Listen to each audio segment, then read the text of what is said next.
Hey guys, and welcome back. Today what we got is the Star Wars Imperial Shuttle. Now this is from Revell. It's a snap tight kit. This is a quick one of those pre-painted easy kind of kits. I'd like to do a little bit more with it. It doesn't look too complicated. Here's a diagram of the parts. Looks like we have a stormtrooper and a pilot or something.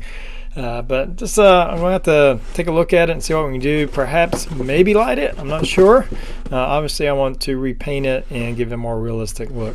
So let's just take it apart and see what we have. Alright, so here's the different trees of parts we have.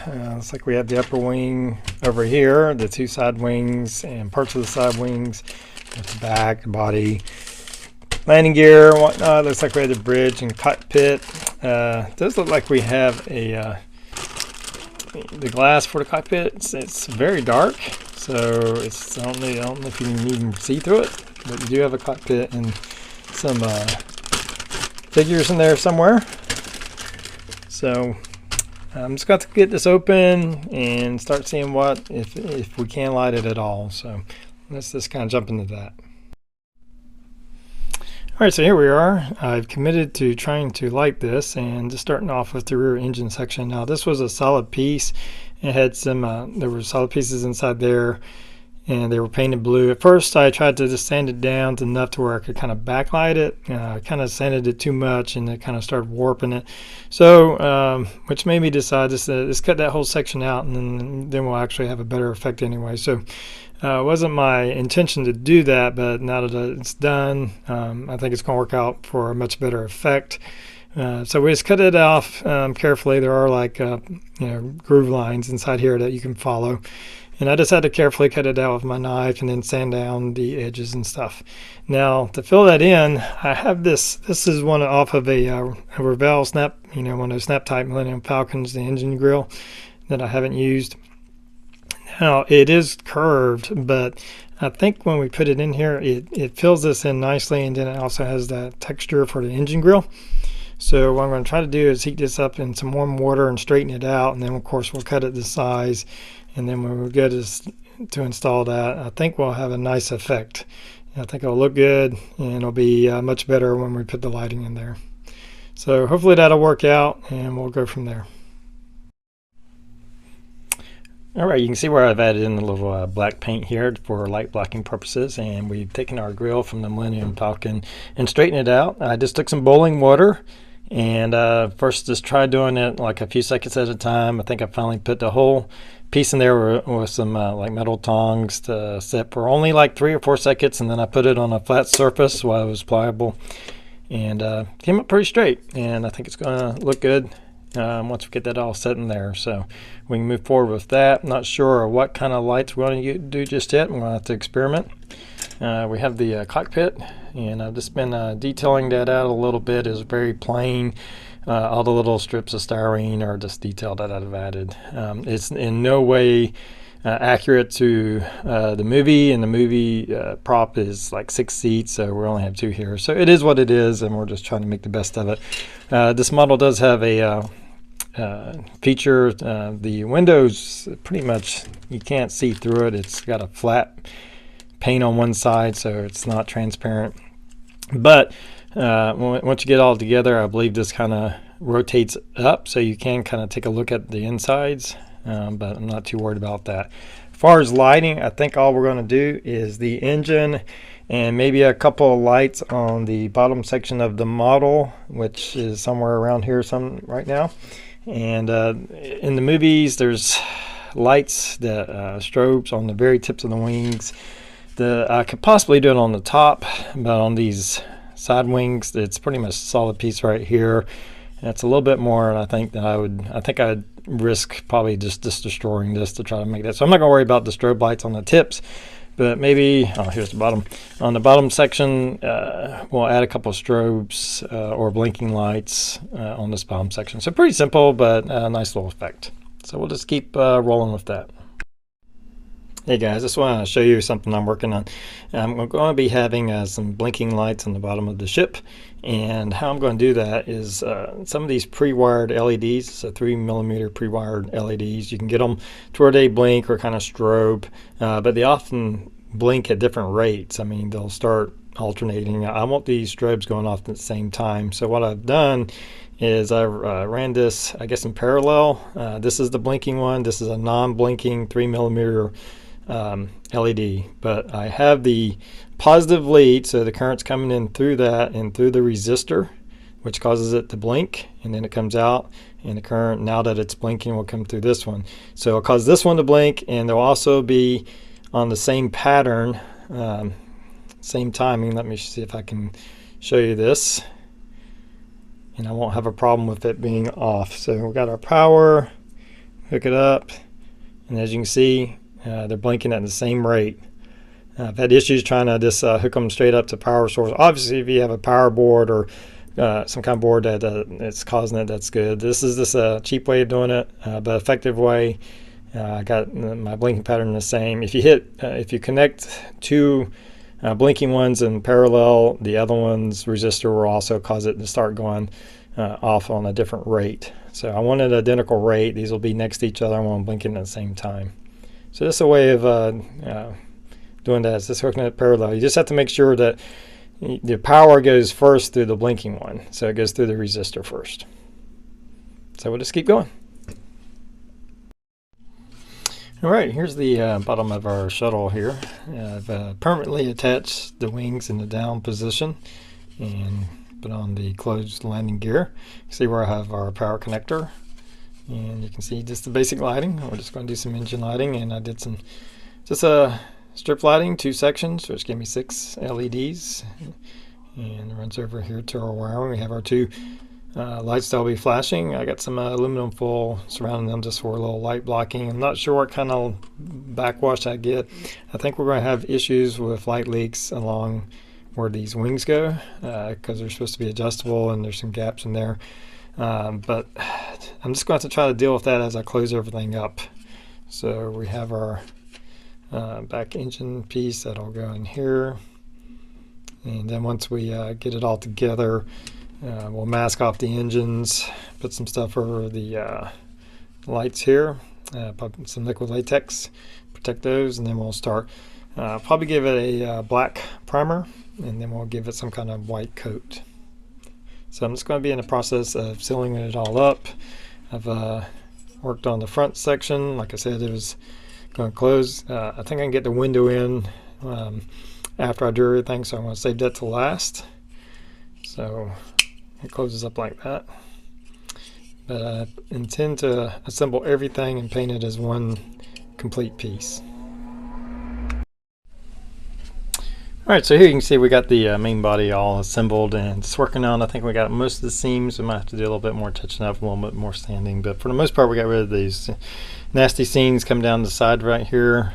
I've masked off the engines right there, and we put some liquid latex over our flashing lights, and we put a coat of primer. I did go with a gray primer. This particular primer is the automotive primer, and it's I believe this is the automotive primer, but anyway, it's good for sanding, especially on stuff like this where I have to put on a few coats. I've primed over in the top wing or fin or whatever it is. As you can see, we've painted the cockpit. Now, the interior of the cockpit just didn't look good, and so I just decided to glue it all together. So this is now glued down. It's not going to be able to open, which is fine.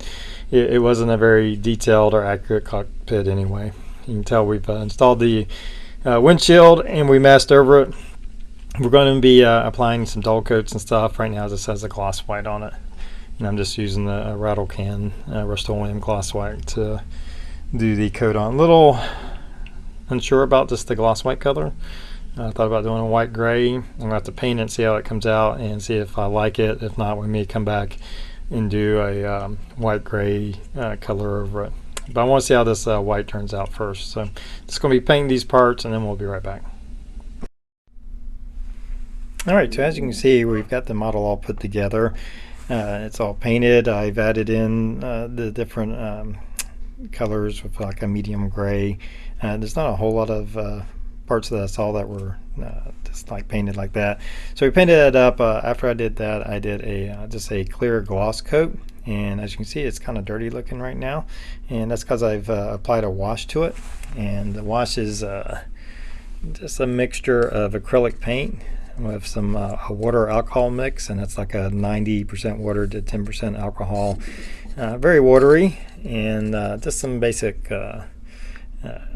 this acrylic craft paint. This is fairly inexpensive. It was probably about 90% gray, probably more than that, 95, with just a few drops of black to darken it up a little bit. On the wash, I didn't want to go too dark on this. It's a, of course, a very bright white ship. I think black would be a little too much. On this side, you can see where I've already started to wipe off the wash. Now, I applied it and I gave it time, probably about 45 minutes or so, to dry on there, because we want it to dry in all the panel lines. This is where that gloss coat comes into play, that clear gloss coat. When we go to wipe it off, I'm just going to use my water alcohol mix that I make up. Make sure to tell people not to drink that, but this is like 90% water with about 10% like rubbing alcohol. I think it's 90% alcohol or something like that in nature. But anyway, the mixture of water and alcohol is 90 to 10. So I use that, just use an old t-shirt or whatever, rag, and I just simply clean off the areas. It's okay, like I'm okay with leaving it a little bit dirty, but not too dirty. This is not overly worn, but we definitely want to make it look like it has been used. But mostly we want to get in these panel lines to bring out the detail. This model does have some pretty nice panel lines, and we want to bring all that out. And you can see where the gray is starting to fill in and bring that out. But it's not overpowering. I think black would be a little too much for my taste. If you want to do black, that's up to you. And but that's where we're at. I gotta finish wiping off all this wash here, and from there we'll probably do some dry pastels to bring out a little bit more weathering, and then we'll put a dull coat or a matte finish over the whole model. So when I come back, we should be finished, and we'll just take a look at it then. All right, here we are with our finished Imperial shuttle from Revell, the Lambda class shuttle. Overall, I think it turned out pretty well. Now the kit itself, on the outside, it's a pretty decent kit. It has some nice details, nice panel lines. The inside, the cockpit, this didn't work out for me. I decided just to keep that covered up. I can lift this up and get back in there if I want to do more work, but this plastic piece here is not transparent, so it's just kind of what you want to do with it. If you just want to have kind of this exterior view like I've gone, and it's actually not that bad of a kit. It's not too hard to light. You just have to kind of cut out those areas in there. Let's cut our engine lights on. Engine lights turned out pretty well. On camera, you can't quite make out the different LEDs. Do make a little bit of a hot spot where you can see the individual LEDs. Camera kind of washes out and looks more solid, but overall it's not bad. If I was trying to do it better, I'd probably try to diffuse the light a little bit better. So when we finished up, on the last part of the video, we did our wash, and we let that set in, wiped it all off. I went in with some Tamiya weathering kit and just did some of these water marks here, these dirt marks, kind of coming down off the ship. And I did that in a few areas throughout the ship. And then we finished up with a matte varnish from Vallejo. Just use this on my airbrush, and I do dilute it with a little acrylic thinner, and goes on pretty good. Sprays pretty nicely once you thin it down a little bit. We do have our flashing lights, and for the most part they stay in sync. They do get offbeat every now and then. I'm not sure. It's probably because if you recall earlier in the video, there's one that's flashing, one that was non-flashing, but I ran them kind of in line with each other, but I left the resistor on the non-flashing, so I think that causes a bit of delay in one of them. But for the most part, they flash in sequence, and I think it's a pretty nice effect. We just went with some simple lighting, nothing outrageous. I would have loved to put some on the very ends that you see in the movies. There's some flashing lights, but this is a solid piece of plastic right here, and that'd be very difficult to channel out and put the light. Not impossible, but just way more work. I would probably be above my skill level. I'd probably destroy these wings and try to do that. So just chose not to go that route. But again, it's a pretty nice kit. The gun areas could be done better. You could probably cut those off and use some metal tubing to replace those and have a better look if you want. I did drill those out, so they do have, I don't know if you'll be able to see in here, I did drill them out, so each barrel does have an opening in it. Just took a little micro drill and did that. So a little bit of detail, but those parts could definitely use of being replaced. But other than that, the kit's nice. Once you paint it up and weather it and stuff, I think it makes a nice little display piece. There's not a whole lot of options when it comes to this model. I think there's an older kit that has a more detailed model. It's probably a little bit bigger than this one. They're getting a little bit hard to find, a little bit expensive. So if you're looking for one without breaking the bank, this is probably the way to go. It definitely can be done up very nice. So anyway, I hope you've enjoyed the video, and until next time, everybody have a good one.